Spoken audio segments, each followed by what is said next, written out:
এবং শ্রমিকদের যেই সংকটের জায়গাটা, যে এখন যে ন্যায্য মজুরির জায়গা, আমরা মনে করি যে আমাদের একটা স্থায়ী শ্রম কমিশন প্রয়োজন, যেটা দীর্ঘমেয়াদে শ্রমিকদের যে সমস্যাগুলো রয়েছে এবং অধিকারের বিষয়টা নিশ্চিত করবে, এবং শ্রম আইনটাকে আরও যুগোপযোগী করা, এবং শ্রম যে ট্রাইব্যুনাল রয়েছে সেটার সংখ্যাটা বৃদ্ধি করা, সেটা সহজলভ্য করা, যাতে শ্রমিকদের আমরা আইনি সুরক্ষাটা দিতে পারি।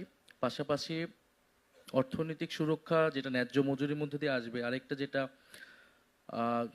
পরিবেশের সাথে, যে পরিবেশ বিপর্যয়ের কারণে যে শ্রমিকরা ক্ষতিগ্রস্ত হচ্ছে, সেই পরিবেশ বিপর্যয় এবং তা সামাজিক সুরক্ষার জায়গাটা, শ্রমিকদের তাদের যেই বসবাসের স্থান, তাদের সন্তানদের পড়াশোনার ব্যবস্থা, এই ব্যাপারগুলো আমরা সরকারের জায়গা থেকে নিশ্চিত করার চেষ্টা করব যদি আমরা দায়িত্বে পাই।